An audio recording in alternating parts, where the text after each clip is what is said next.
This is the Thoughtful Travel Podcast. I'm your host, Amanda Kendall of the notaballerina.com travel blog. Every episode I'll share travel tales from several fellow travel lovers, and together we hope to entertain and inspire you, remind you of some of your own great travel experiences, and encourage you to hit the road again soon.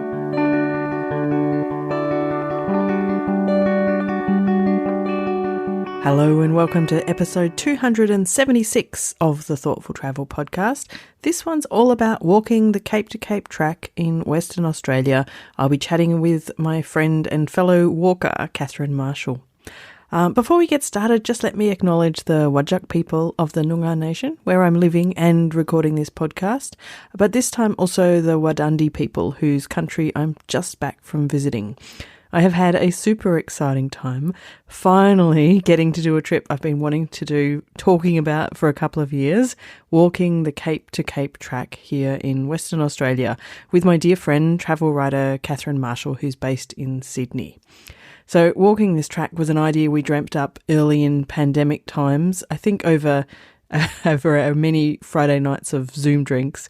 And we thought, I think, that we wouldn't be able to travel overseas in 2020, but surely we'd be able to travel interstate within a few months. But of course, border closures kept us from actually getting this walk underway for about 2.5 years. Finally, we have done it, and it was utterly worth the wait. So I will give you a quick overview in a second of the Cape to Cape, and then I'm going to share a chat that Catherine and I recorded a week or so after returning home. We had big plans to record a podcast snippet every night on our trip. I thought we'd just have a few minutes and record the highlights of our day, but we had completely underestimated how much work hiking 20 kilometres a day involved, and we always ran out of time and energy. But I think our reflective post-walk chat works well too. So, quick overview. The Cape to Cape track is located here in the southwest of Western Australia. So it's actually, the starting point is about 3 hours drive south of me from Perth. So starting point is Cape Naturaliste, and then it winds its way down the coast through the Leeuwin Naturalist National Park to finish up at Cape Leeuwin. There's lighthouses at both ends to mark the start and end points, whichever direction you go. It's 124 kilometres long, which for the miles people is about 76 miles, apparently. 124 sounds better though, hey? And we walked it over 6 days, so around 20 kilometres or 13 miles a day. I missed a few sections due to illness and injury, but Catherine did the whole 124 kilometres. There are campsites along the way, but we both were keen on having a shower and a bed to sleep in.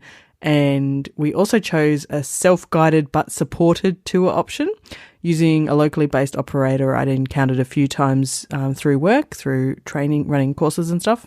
And I'd heard really good things about them, Cape to Cape Explorer Tours.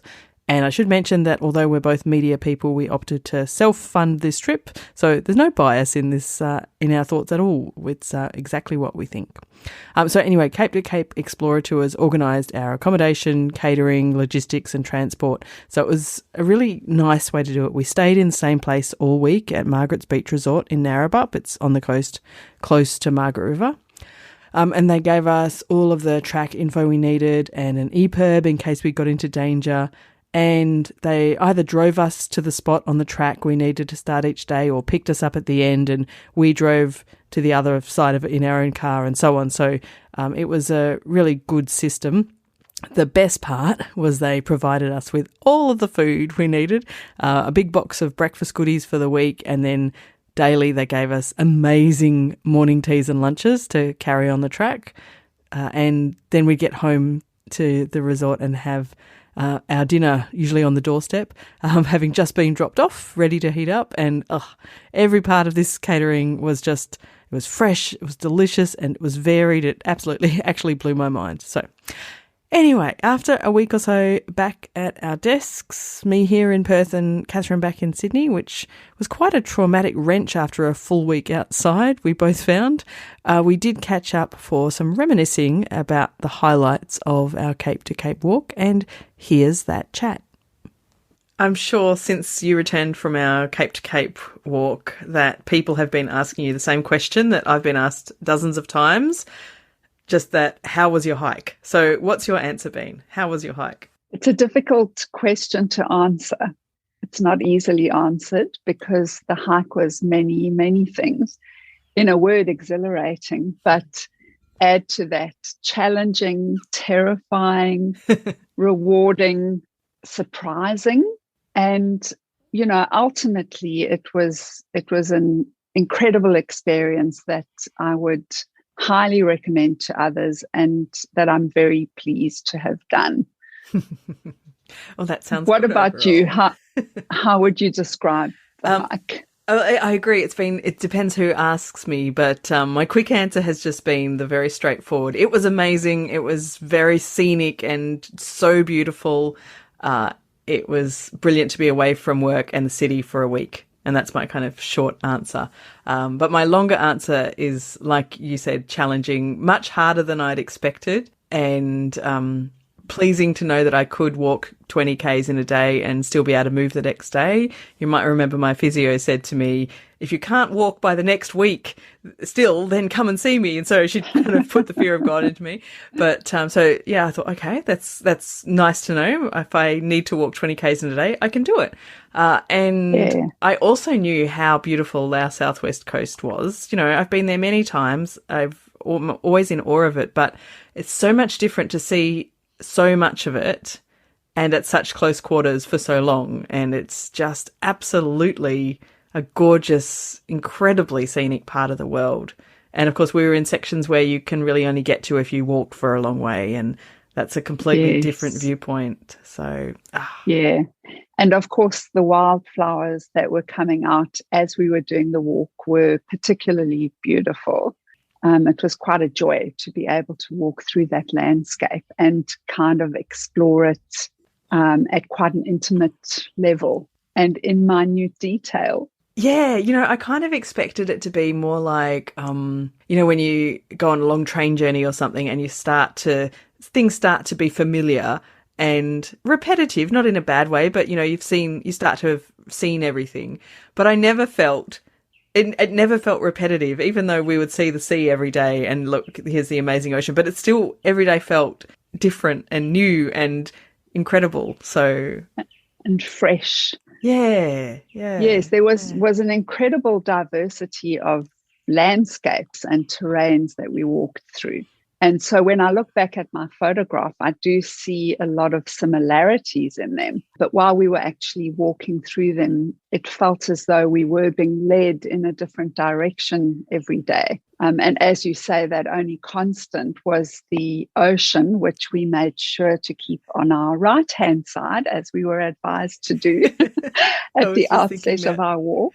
Yeah. And even the ocean changed its mood and went from being placid to friendly to at times very angry, which I'm sure we'll explore in a moment. I'm sure we will get into that, yes.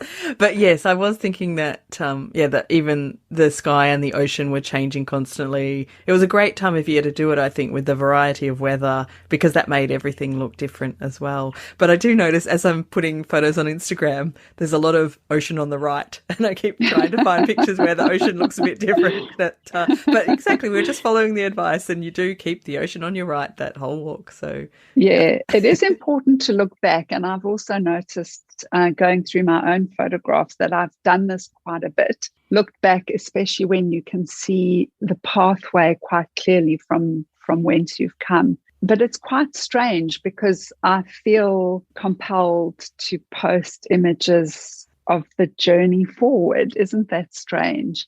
And that probably has something to do with the fact that that's the direction we were facing and the direction we were headed in. And it was very much a quest to not look back and to reach the end. Mm-hmm. Mm-hmm. Keep going, and we'll get there. Yeah. Yes, it's interesting. It makes me wonder if people do walk in the other direction, and it would be quite a different journey to walk from south to north rather than north to south. It would look different. It would feel different. The order of the days is so different. It would be. It would feel like quite a different experience. It would, and it's interesting as well that we did walk from north to south, and that this is the most popular direction that walkers and hikers take. there's something about starting in the north that feels right, and ending in the south, perhaps because that's the way we perceive the world to be positioned, from top to bottom. So it wouldn't feel quite right, I think, going from south to north, but of course that's just a personal reflection. Yeah, no, I feel you're right. I feel like we did the correct way. It feels right. But yeah, there's something about me that would like to try an ocean on the left version one day. So. As long as you don't get confused halfway through. That would be terrible. Oh dear. Okay, so what surprised you the most about spending a week walking the Cape to Cape? I think there are a lot of surprises. Some of the things we've spoken about, the incredible flora, some of the fauna that you see along the way, from that beautiful kangaroo we spotted on the first day to the tiniest of caterpillars crossing the sandy paths, a diamond head python, I think it was, on a rock ledge over the sea. So there are plenty of surprises that can kind of wake you up out of your reverie all along the way. But I think it was the interior process that surprised me most. So the capacity for endurance, and as you mentioned, that ability to actually move through, move along the path and continue and proceed and get to the end for that particular day. Once you're on that path, there's little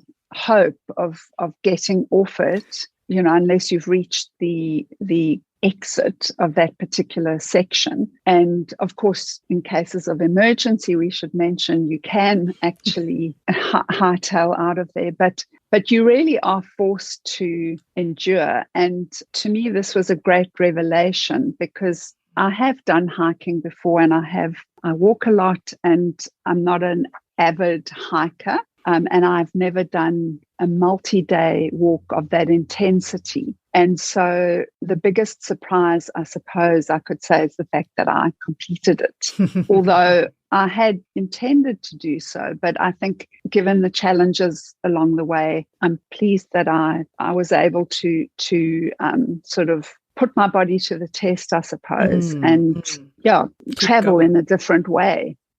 Shanks pony, as I say, instead of by car or by bus.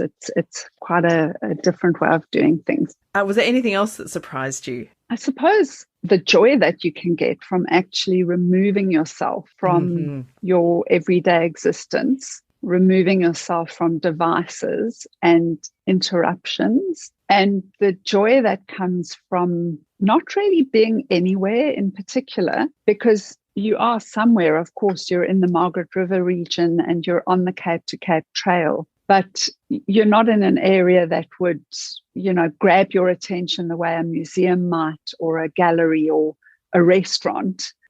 So you're very much there in your body. I mean, that's effectively what you're doing. It's you and your body, your feet, namely, and your back, carrying your backpack. And so that ability to slow down and enjoy life at a snail's pace, I think was a surprising pleasure, really. What about you? What surprised you along the way? So definitely that the joy of being so disconnected, and the fact that it didn't bother me at all. I mean, I'm ashamed to admit this, and he's probably listening in the other room, but I think a couple of days I even forgot that usually I would call my son when I'm away, and didn't even occur to me, because I guess that was the other surprising thing. It felt busy, but not in the normal kind of busyness, but it takes a lot of time to hike 20 Ks and to fix your feet and to, and then just do that, have a shower and do all the normal things. I mean, thank goodness we weren't camping. I don't feel like I could have fitted all of that extra stuff into the day, like setting up a tent or whatever. There was no time for that. But so it sort of felt, I guess I felt fully immersed in it is probably the better way to explain it, because it didn't feel busy in the normal sense of busy, but it was all we were doing, and that was everything. And there wasn't really mental space to think about the rest of the world. And that was lovely to be able to do that. And it also in some ways went super quickly, even though, we had, 6 days of doing basically the same thing. Yes. Or maybe that's why, I don't know, but it went both fast and slow at the same time. So that was, that whole immersiveness of it was surprising to me. And especially because we did come back to civilization every night. So we stayed in an apartment and, did all normal things. It's not like we were out on the trail camping, which would feel really immersive, but I guess we weren't at home, so it still felt different. Yes. And actually that point about being immersed is interesting because we were never bored. No. So you're doing the same thing for hours every day, for day after day, and yet there's never a moment of boredom. No. And so this idea that you can actually occupy yourself without doing anything other than moving and observing your environment is quite thrilling, really. Absolutely. And I really loved that it felt good to do that. I mean, we're such desk jockeys. Here we are at our desks as we speak, and it's, something that we do far too much of. I don't know. I feel I would rather spend more time away from my desk, but that's my work and your work. So, yes. But, the ability that the fact that we could completely amuse ourselves as well by just being out there walking was kind of surprising. So, yeah. What did surprise me about that, though, was I expected if I'm walking 20 Ks a day, I will get home, hit the pillow, and I will sleep 100% solidly like a log, only to be woken by my alarm the next day. Because, in the city, I don't generally sleep that well. My brain's busy. And I thought this will be the opposite. But no, I still slept not very well. So I was badly surprised by that. Yes, yeah, that's something that I was disappointed by myself. I wonder what we have to do to be able to sleep well. Yeah, I'm not sure. And we didn't have noisy roommates either, so we can't blame it on that. As far as I know, I don't snore. No snoring. I don't think I even talked in my sleep this time. No, you didn't. I think we possibly had a good sleep on the final night.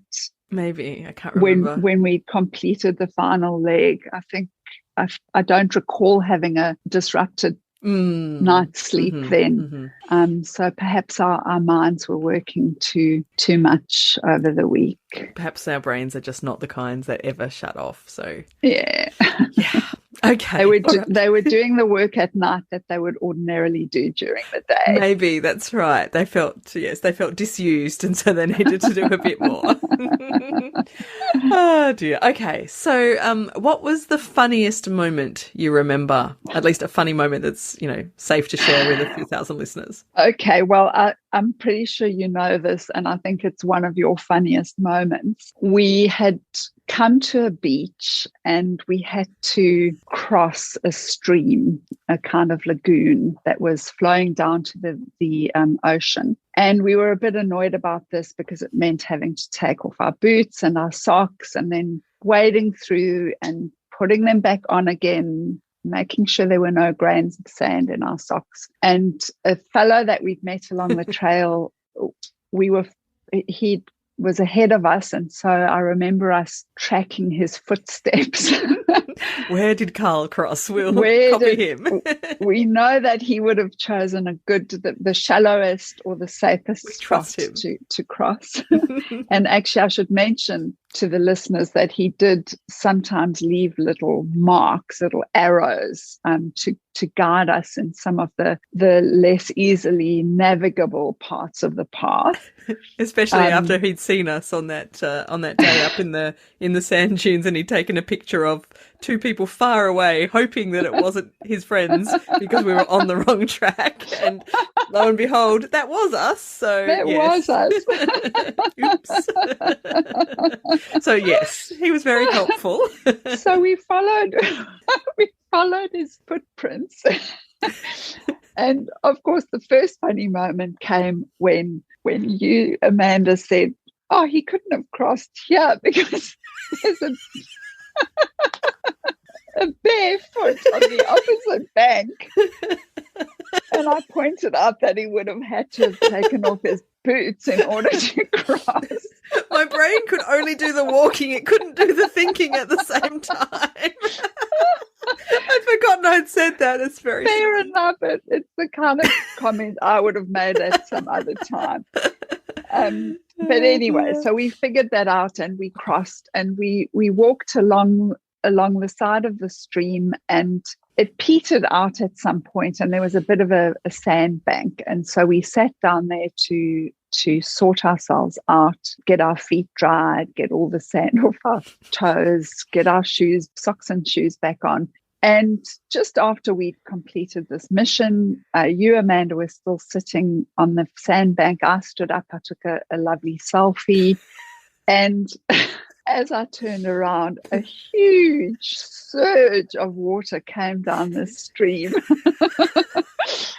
right up to our feet, basically. You were still, your backpack was still below the sandbank, and my I've feet. just never seen anyone move with such speed and dexterity. And I turned around to find you crouched on the bank as though you were ducking a shootout. And the water was lapping at your feet, but miraculously no part of you had been wet. And I think we did, it took us about 10 minutes to stop laughing after that particular incident. Oh, dear. And Yes. I've looked at the photographs and I have to say I cackle every time. Of course, we wouldn't have been laughing at all if the water had actually No. We would not have reached us. Because you'd already had your boots filled with a very sneaky wave that came from far off. So, yeah, we were particularly wary. We should have been more wary of course, we of random waves. But I think from that point we were extra wary. But almost too wary. Yeah, maybe too wary. I always say, so, my son's a great goalkeeper, and now I know where his lightning reflexes come from. It comes from me. So that's why he's such a good goalie. It's because I can snatch up my backpack and get it out of the way of the waves with the best of them. He can thank his mum for that. Yes, I've told him. He's not very grateful, but he should be. So, yeah. Oh my goodness, yes.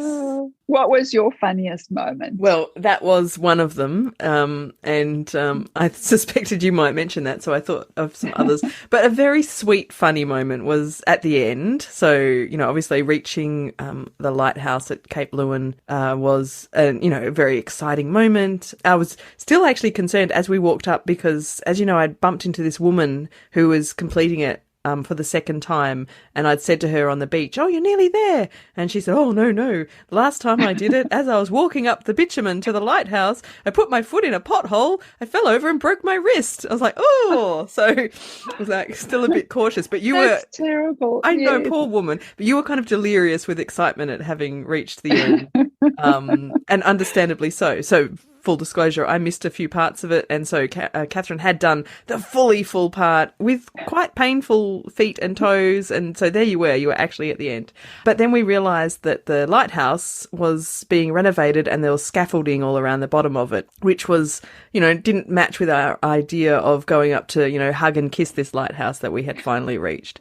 And we were chatting in the gift shop kind of entrance area to this nice man who worked there, and mentioned that was a pity. And he's like, don't worry, I have a mini lighthouse. I'm going to go and find it for you. And so he calls out to the rest of the people in the shop, "I'll be right back." And off he, just leaves his job. And he took us out to this storage shed halfway up towards the lighthouse. And indeed, he did have like a replica lighthouse, kind of human height rather than real lighthouse height. And this lovely bloke pulled out his lighthouse onto the path and let us take loads of pictures with this crazy small lighthouse. And it was just such a sweet thing that he would do that, because, there's heaps of people who would have finished the walk that day, but he did that just for us, and it was so kind of him. And of course we laughed a lot, probably induced by the delirium. But it was also very funny, and we could actually put our arms right around this lighthouse. We could. And actually, we ended up gathering a little bit of a crowd around us of people who also wanted their photographs taken with the lighthouse. We did indeed, yes. It was a lovely moment, and we did laugh a lot because it was kind of ridiculous, but also delightful. So, and very kind. So, indeed. yeah. We did laugh a lot. I can't remember many of the reasons even anymore, but I just remember having a lot of laughs. So yes, we did. We had a lot of laughs, and I can't remember many of the reasons either. I mean, they might come to me in due course, but I think that's part of the joy of doing this kind of journey, is that you're kind of relaxed. You have the time to just be. To respond to things and to chat and to also be alone with your own thoughts. And so it gives your body and your senses an opportunity to respond in ways that they're not always given the opportunity to do. That's very true. Okay, so those are funny moments. What about any low lights? What were the bad moments? Because there's always bad. Well, I mean, there were a few.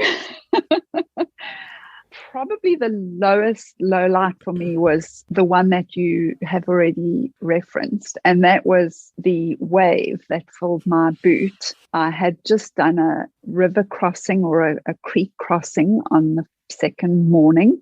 And, you know, I'm sure people who hear this story will say rookie error, but I guarantee you I had taken my boots way above the tide line. Of course, my boots were off. I'd walked up, I'd put my backpack on the beach, and I'd opened it to take my little towel out to dry my feet and put my shoes and socks back on. And it was also a very funny moment because the friend Carl that we've spoken about had just said to me, I hate getting my feet wet. And I said to him, so do I. And then he said, I hate getting sand on my feet. And I said, well, can you believe it? So do I.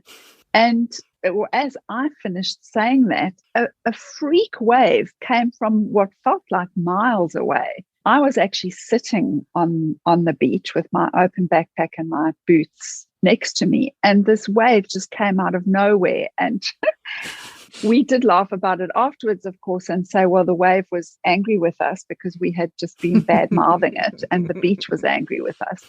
But the water filled my boots, and it was like pouring out a gallon of salt water. My socks were sopping wet. The upshot of all of this was I still had around 17 kilometers to walk that day. And of course, Carl did lend me a pair of socks. I didn't have spares. I had them back at the resort, but not in my backpack. But they quickly got quite wet because the boots were wet. And so I'm still nursing a bit of an injury to my foot.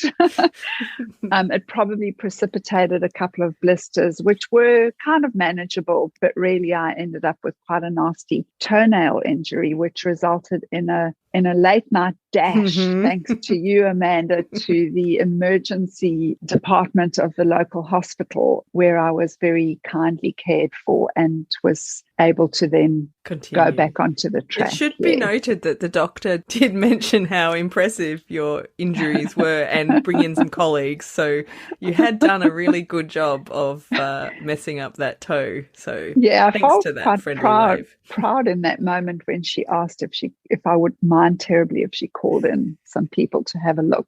Well, I mean, if you're going to do something, do it properly. And in a well-known hiking area, they must see a lot of blistered and damaged feet. So yes, good on you. Yeah. And that should make you all the prouder that you did get up the next day and continue on and finish it. So yeah. I'm not sure if you should be proud or just, or I should just think you're the most crazy, stubborn person I've ever met. But one way or the other, you still did it. If my big toe makes it, then I'll be proud, and if it doesn't, then I might reconsider that conclusion. So far, so good. Yeah. What about you? What was a low light for you? So I think the first day when we we didn't really understand the length of our day, I think, and just the way things had worked out. We'd started, we'd been dropped off relatively late in the day. So by the end or the last few kilometres, it was really getting quite dark and it was a bit scary. And we had to traverse some rocky terrain and ups and downs. And really, by the end of that walk, I was not a happy camper. And then the final road to get back to our car just never ended. It was the longest road I have ever encountered in my life. So that was not my favourite moment. Yeah, no, I'd say that comes second after my toenail injury. Yes. It still looms large in my psyche, and it was definitely a moment that I wouldn't really like to repeat. But having said that, it also, I think, we learned a lesson from it. And we also drew on our own resourcefulness, and we managed to find our way to the end. Yes, exactly. Even though we were probably swearing. In fact, not probably. No, probably about that. We were deploying the expletives by the end of it. We were. Well, there was no one else out there to listen to us. Everyone else was tucked up in bed, probably. No, it wasn't quite that late.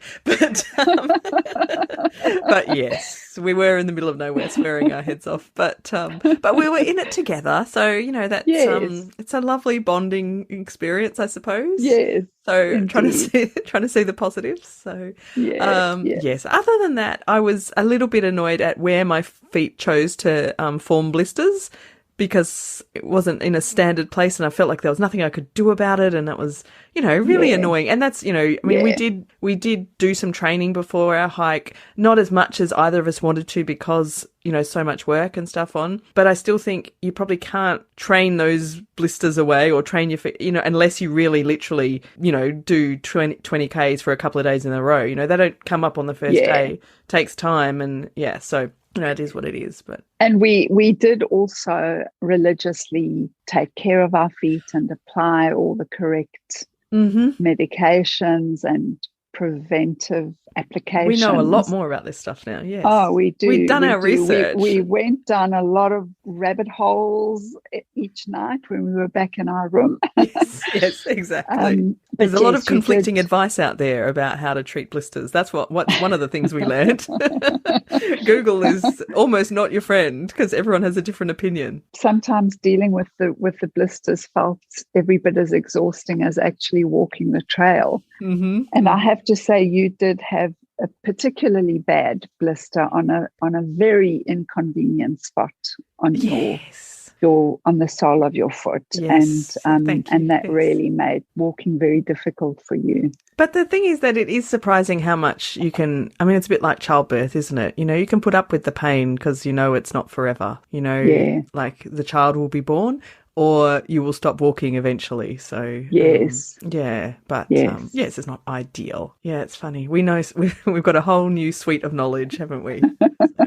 Indeed, we do. The other low light though was having to go back to real life, and apparently have to do work and stuff again, and and the not having my dinner delivered was quite disappointing. So not to mention lunch and the incredible morning tea. Oh, so good. Yeah, we were thoroughly spoiled. So I very much missed having everything else in life taken care of for me and having to go back to work. Yeah, that's a true break, isn't it? When you or a true holiday, when you are actually able to withdraw from regular life in that way, and you return to it feeling the full effects of having been unburdened in a sense. Yes. And it's very rare, I think, these days. Especially as self-employed people, it's even when you are on holidays, there's often an element of trying to keep in touch with things, or there's just one thing you just have to do and stuff like that. And so it is really hard to feel that really proper break, but I really did feel it, and I didn't even care if someone had emailed me. I don't know what they would have said. I would have ignored them. Yeah. So it was fabulous. Yeah. So, yeah. And I think something about being away and like out of mobile signal for much of the day, and, being out somewhere hiking that feels like you can truly say, I'm really not in contact impact. Whereas if you're kind of traveling in a city, you know, or at a convention or conference or something, it doesn't feel quite the same. So lesson to me, I want to do more of those kind of trips where I can really say, I am out of here. So yes. And even if you are traveling in a city or you do still have internet connection, as you know, I did have some work to do and I did receive some emails, and I was just so tired every night and so focused on our foot explorations and re-energizing for the next day's walk that I didn't end up responding to any of that or completing any of the work that had been requested of me. And of course, I have done so now, and I did so very quick soon after finishing. But the interesting thing there is that the world didn't stop because I didn't have it ready when, you know, I didn't deliver immediately. Which we normally would. And we normally would do that. So if I'd been in Perth at your house, I would have quickly finished it and sent it off. And yeah, I think it's a good thing to remember when we're traveling elsewhere, or even when we're home on weekends and we're trying to shut out the extraneous details of our working lives. Absolutely. It's a very important lesson. All right. So obviously this is the Thoughtful Travel podcast. So I talk about thoughtful travel all the time. So I personally think a week-long hiking trip rates pretty highly as a thoughtful trip. I think for a few reasons, like it's slow travel. We met quite a few really interesting locals.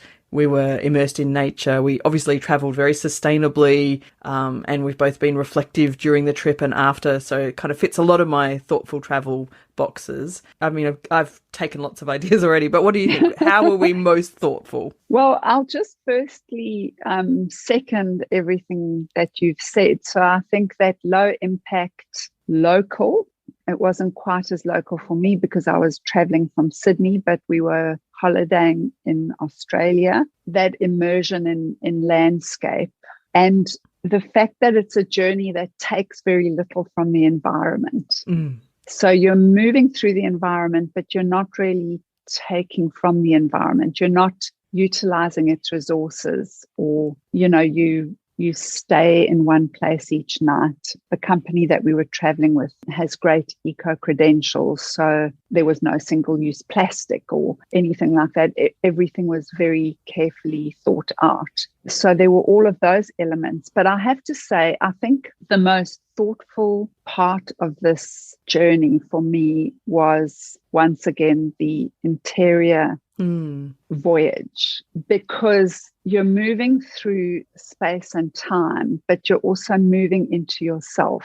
So that environment gives you an opportunity to reflect, to deeply absorb the environment that you're in at a very slow pace, where you have time to actually digest what you're seeing, what you're hearing, what you're feeling. I know that we did chat a lot and we laughed a lot, but we also had many moments of quiet, many long moments of quiet. And that included, certainly from my perspective, and I'm sure for you too, a lot of introspection and a lot of deep thoughtfulness. So most holidays, I think, don't give you that opportunity because you are very busy consuming things, you know, whether it's art or architecture or cuisine, that type of thing. Whereas on this kind of journey, your environment doesn't change, although those terrains do change, of course. Essentially, the environment is the same. You're walking for 124 kilometers. You could do that trip very quickly. If you were driving in your car, you could cover that distance in an hour or two. And yet we took 6 days to cover that same distance that we would have so swiftly covered by car. And so I think for me, that was a wonderful revelation, that opportunity to just cleanse the brain and cleanse the soul in a way and reconstitute it in such a pristine environment. Beautifully put. So it's funny, I've been thinking about this too, because I kind of expected, I don't know how to put it, to think more and about more things while I was out walking. And I actually, for once in my life, my mind was actually, I think, pretty quiet a lot of the time, because you're sort of focused physically on, especially in the moments when we weren't chatting, that would often be because we're on a harder part of the walk, you know, like trudging on the beach or, you know, very hilly terrain or something. And climbing a dune. Yes, climbing a dune, my favourite. So I guess perhaps in those moments, it's like I felt quite physically focused to the exclusion of too much thinking, which for me is like never happens. So the ability to kind of switch off, and I think, you know, being in nature like that always helps my brain be a bit clearer. But also add some physical exertion, and yeah, it was, I think, the quietest my brain has probably ever been in its whole life. And that's amazing. Yes. So, and I'm sure that has helped me come back to Perth feeling a bit, you know, just, I don't know, more put together. I'd like that feeling to last forever.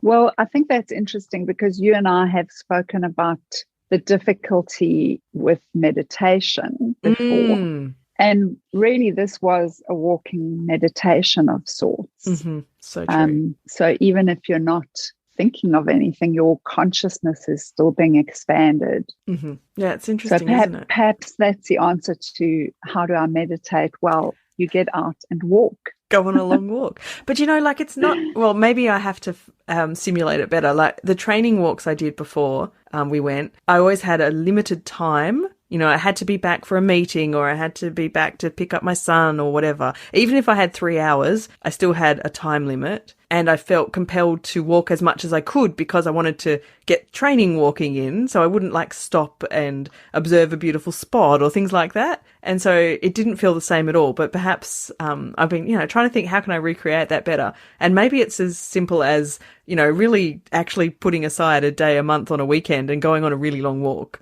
without a time limit, that kind of thing. I don't know. I'm going to experiment. So it's a difficult one because you will always have those constraints when you're at home. And whereas this was, we had one job to do every day, and that was walk. And our food would be waiting for us when we returned each day. Delicious food as well. We often weren't even hungry enough for it, unfortunately. I wish we could have saved it all for this second week. But all we had to really do was get back, flop down, sort out our feet, sleep, and repeat. Mm-hmm. And so, yes, there's something in that repetition of that physical activity that's so wonderful. So finally, what tips would you give to a future Cape to Cape track hiker? Well, the first thing is to do it, obviously. Yes. Highly recommended. I would, apart from the obvious things, training and blister preparation and so on, I would recommend that people start early and give themselves plenty of time to complete the walk each day. Sometimes the terrain can be challenging, obstacles spring up and you have to solve problems. And so you want to know that you're not having to complete that day's walk in a rush, as we had to do on the first day. Mm-hmm. And then the second piece of advice is just keep an eye on those waves. There are plenty of long beach walks where it's tempting to walk close to the waterline, but unless you can run really fast or you have the reflexes of Amanda's, yes, I would advise to give yourself a wide berth. Mm-hmm. And yeah, not only on beaches. I mean, we had rocky ledges that we were having to climb over because the water was lapping underneath us and that type of thing. And actually, I do have one other piece of advice, and that is to trust yourself and believe in yourself.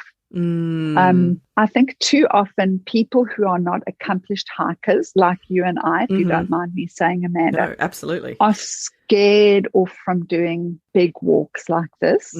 And we might be intimidated and feel that it's best left to the professionals. But actually, we walk every day. Those of us who are able to do walk, it's our means of movement and transport. So there's really no reason we can't tackle a longer walk. And I think it's incredibly rewarding and enriching when you actually take on a challenge like that and glean all the good, the bad, and the ugly from it.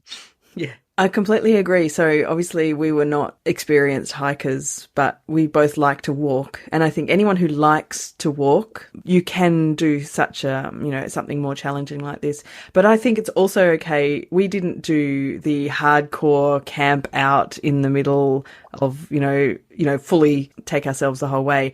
And I think that's, like, some people say, oh, that's cheating. But I think it's absolutely not cheating. It's a perfectly acceptable and wonderful way to do it. And, I would not want to have carried everything, a tent and everything. I would not want to have had to kind of get to a campsite and set up every night. There's a time and a place for camping, but for me, it's not after walking 20 Ks. That's just too much, and our backs would have been so sore. And, maybe if we were 25 still, that would have been totally fine. But, so I think there's that. And the other thing was, I think, consider whether you want to be in a group or not. We were we were pretty adamant that we didn't want to be in a group for a few reasons, and especially because we want to go at our pace and not be, we didn't want to be the stragglers of a group, and also, then you might have to deal with different group dynamics and things. And, as it was, we made, some friends along the way who we would come across from time to time, and we celebrated at the end, on our final night, we, met up with them for dinner and drinks. So, we still had some of that camaraderie, I suppose. But I'm very glad we didn't take a group option, which we had, contemplated over the time. But I guess the other tip is choose the right hiking companion. So I knew that you were right, that you would go, we could go at our own pace, that we both hated uphill parts, that, I could put up with you for a week. And I thought you could probably put up with me. Yeah. And it turned out to be true. Like, I think that the company that, as in, the people you were with would make a big difference to how much you enjoy a walk like that. Something to ponder, for sure. I think.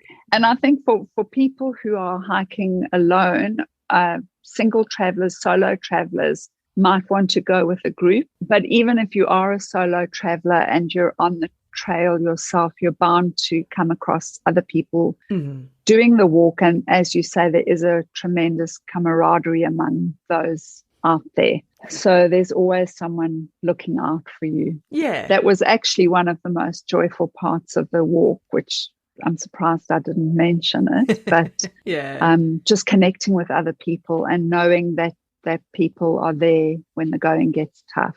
The only other tip I would give is considering the season, the time of year that you do it. So we were pretty early in spring, and already on some of the sunnier days, it felt warm. It felt like it's actually getting hot to hike, even though the maximum temperature was probably 18, 19 degrees.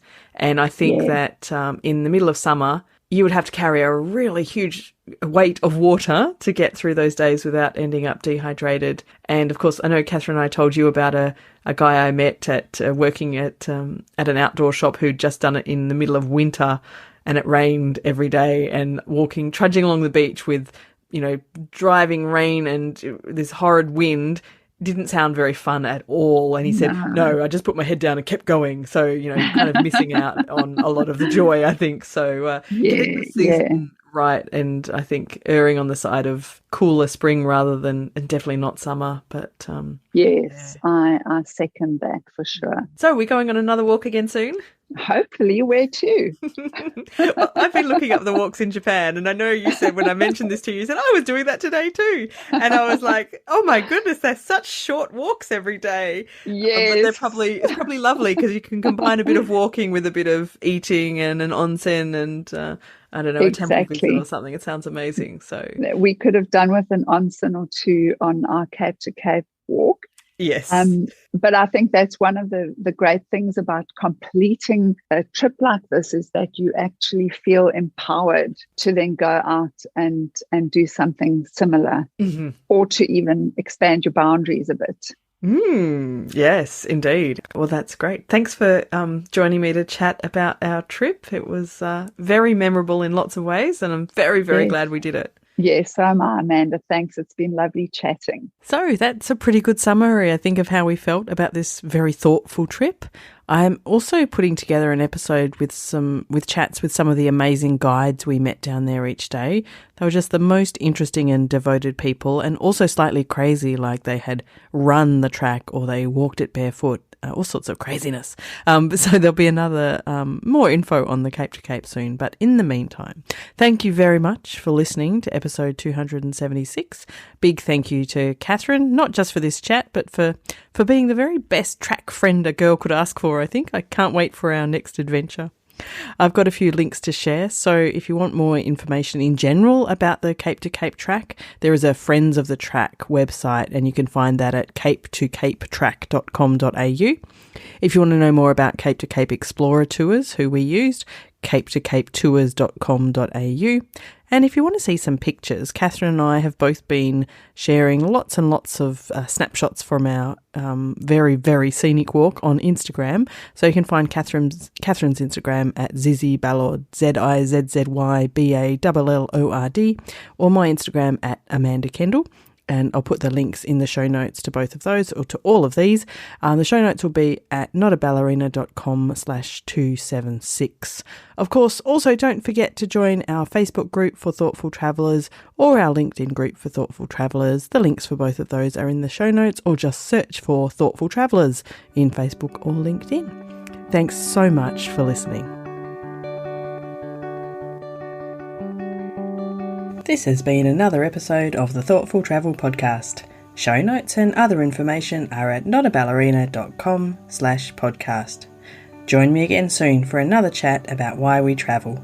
Bye for now.